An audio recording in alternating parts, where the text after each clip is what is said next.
How you doing, everybody? And thanks for tuning in here on ESPNMilwaukee.com, ESPNMadison.com, and Channel3000.com.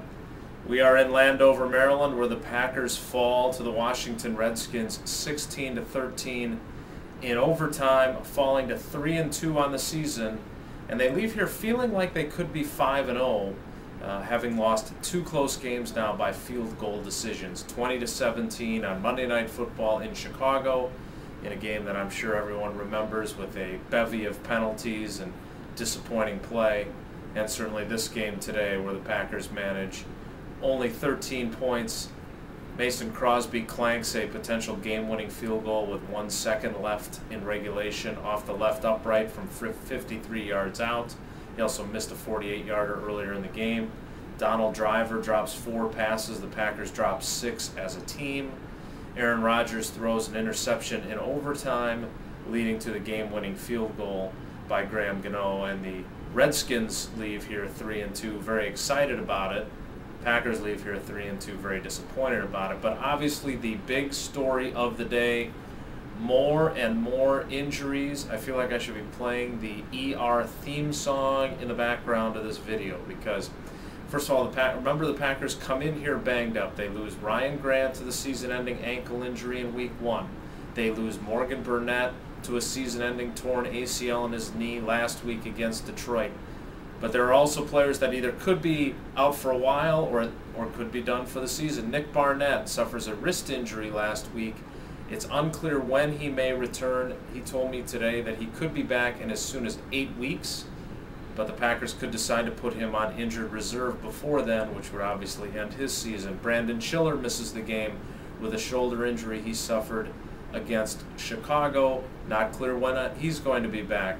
Right tackle Mark Tauscher misses the game with a shoulder injury that he suffered against the Lions. Not clear when he'll be back. Brian Bulaga started in his place. And even in the nickel corner spot, Sam Shields misses his second straight game. Pat Lee replaces him because they were moving Jarrett Bush from the nickel spot to safety in preparation for this game because they didn't know if Charlie Pepra, who started in place of Burnett, was necessarily going to be ready because he was coming off a quad injury. But all those injuries pale in comparison as 4 vital players of this team all suffer injuries. We'll take them chronologically. The first one happens to Jermichael Finley, the big tight end, the playmaker. 2 plays into the game, there's a fumble by Donald Lee. He's caught in the scrum and he suffers what he called a hamstring tendon injury. It is not season-ending. It could be only a week, it could be 3 weeks. He even thinks maybe he could be back next week, but it didn't look that way as he left the stadium on crutches. Next comes Ryan Pickett, who 2 plays into the game defensively has his right ankle injury, or his right ankle crushed underneath a pile. He wasn't able to return. Obviously, he's vital to the Packers' defense, so they lose him.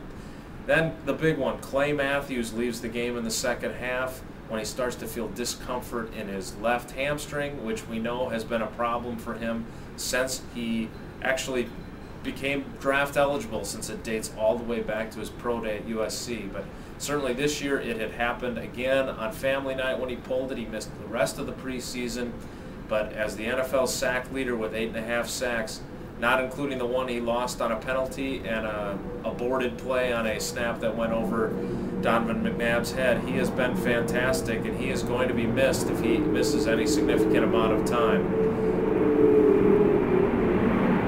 If it's not street sweepers, it's jet fighters here in the nation's capital. Nonetheless, they lose Clay Matthews to that injury. He's not on the field, and the defense doesn't do a very good job of stopping the Redskins after he leaves the game. And then finally, the final injury of the day, maybe the biggest one. Aaron Rodgers suffers a concussion on the play on which he threw the interception. He takes a helmet-to-helmet hit as he's following through. He would not have been able to return to the game, apparently. Matt Flynn was warming up on the sideline.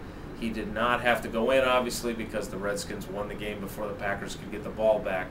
The question now becomes, will Aaron Rodgers be able to pass the tests required for a player with a concussion to come back the following week? He also has to be cleared by an independent neurologist. Those are the NFL's rules on concussions. and that's a big question. We saw Jay Cutler not play for Chicago this week. We saw Kevin Cobb, after he was knocked out of that opener by Clay Matthews, not come back and start the following week. Instead, he was replaced by Michael Vick. So there's real question here on whether Aaron Rodgers and his 38 consecutive starts streak is able to continue. So we'll find out more when we get back to Green Bay tomorrow. For tonight, that's all we've got. If you've got something for Wildy's mailbox, we keep talking about it, but I haven't been getting many emails, so I'm begging you now. You can email them at jwildy@espnwisconsin.com, or you can send them via Twitter if you can do it in 140 characters or less. Just make sure you put Wildy's mailbox somewhere in the subject line or in your tweet. Thanks for tuning in, and we'll see you next time.